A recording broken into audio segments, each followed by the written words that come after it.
but I figured I'd give you guys a quick update, a little fishing report like we used to do. As you've seen, the bluefin has really picked up. They started pushing south from Jersey with boats still catch and release. They opened the commercial sector there for a short period of time.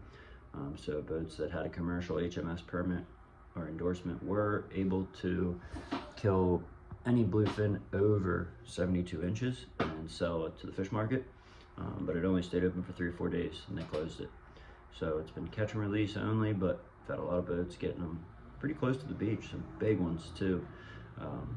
I know I saw on Facebook Noah Fowler had hooked a couple giants right outside the inlet, like 2 or 3 miles. We had quite a few boats. Steve Similak and the PYY guys were out there. Bryce O'Malley was out there.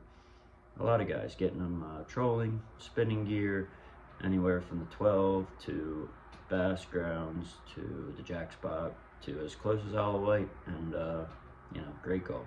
So that's always good. The striper have showed up early. They've been at also Bass Grounds, Isle of Wight, Fenwick Shoal. Boats finding the striper mixed in with the bluefin or vice versa. We got some reports also of wreck fishing actually still going, as cold as it is. The flounder is still there, even some weak fish and bluefish still in the mix, as well as sea bass and of course tautog. The tautog bite has been insane, with some guys inshore still finding keepers in the mix. You gotta weed through the shorts, but the keepers are out there. And the guys at the wrecks are finding mondos. I mean, huge tog, which is pretty cool to see. We have a new video out on our channel, so a little White Marlin Open history, kind of our or Jeff's history with the White Marlin Open, but a behind the scenes look, some of that. And like I said, really just testing out this microphone. Hopefully it's recording all this. But yeah, we went out Friday and Saturday for bluefin. Super rough Friday. We're borrowing our friend Chris Metlick's boat out of Chincoteague, Fish Lake, and it's just tough fishing inshore down there. So it's such a flat bottom.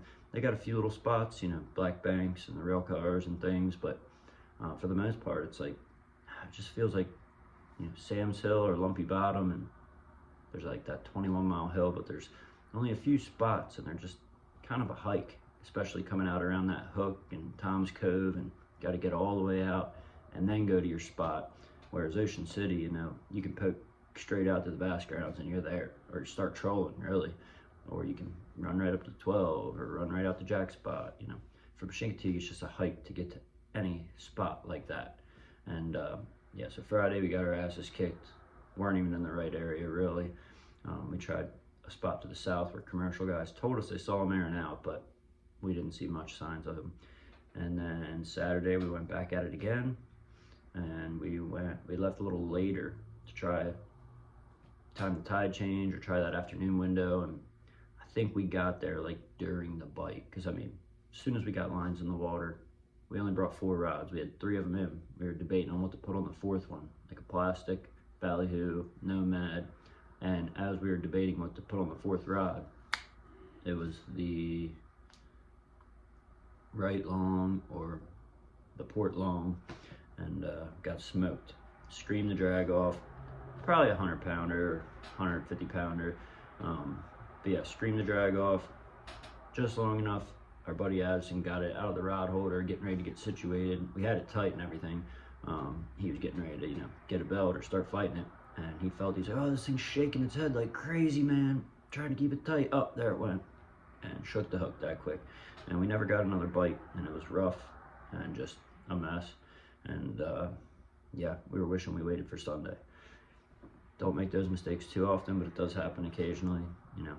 Forecast is only so accurate. And hindsight's 2020. Had we known, we probably would have skipped Friday and Saturday and just fished all day Sunday, but hey, it is what it is. Stoked to see they're here, and a lot of boats were getting on them, and we'll get back out there. We'll probably end up getting out on the skiff. The Sea Hunter, Bad Habit, is on hard on the pavement over there at Sunset, getting a lot of maintenance this winter. And yeah, so we're excited. We're just working hard behind the scenes here and cooking up some new content for you guys, hopefully some educational stuff on the way, and might do a little Christmas special, we'll see. But yeah, we're still fishing, we're still working hard, we're still working hard on the app. It's been very tedious. It's a lot of back and forth. We're trying to get this thing perfect. The last thing we want to do is release this app to all of our members and everyone, and then it not work right, or you guys be confused and be like, oh, well, it's not doing what you said it's supposed to, or this isn't working the way it's supposed to. We're taking care of all those little bugs and glitches before we even release this thing. So hopefully when we release it, it works and it's ready to use and there is no bugs or glitches. We've got them all figured out, and that's our goal. So if you're wondering what's taking so long with the app, that's what it is. We're getting it perfect for you guys. And yeah, we appreciate all the support as always. Go check out the new video, like I said, a little behind the scenes history of the White Marlin Open. And yeah, hopefully this microphone audio turned out great. And that's a little fishing report for the Mid-Atlantic for Ocean City, Maryland. And yeah, tune in, hit that subscribe button, like the video. Thanks for watching, guys, and I will catch up with you next time. One office space that we may start using. We're trying to decide. We want to bring the podcast back. This is some sweet paintings in here.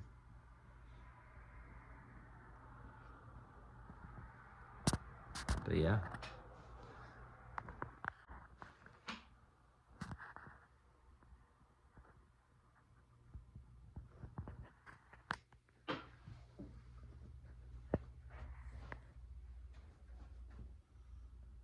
It's hard not to get the glare in there. That one's pretty cool. Tarpon, permit, and bonefish.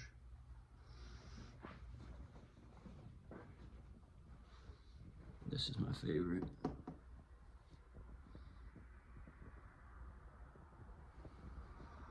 I've showed these before, but yeah, man. Hopefully this audio sounds great. There's the ocean behind me there. Or wait, can you even see it? Barely a little peek right through there. But yeah, thanks guys. Stoked on these new microphones. Hopefully it'll really up our audio quality for all you guys, and hopefully it sounds good. And we've also got a new drone, so we're going to be having some awesome drone shots, getting you some of the action offshore when we're actually out on the fish. You know, my little drone, I was never able to fly because it can only fly in like 10-mile-an-hour winds, which is every time we're out there, there's always a breeze of 5 or 10 miles an hour. But this new one can fly in up to 20-mile-per-hour winds, so it's gonna be awesome. I tested it yesterday, it was honking, and that thing just flew no problem. So we're stoked. Thanks for watching, guys. Little fishing report for you. Hit that subscribe button, like the video. We'll catch you next time.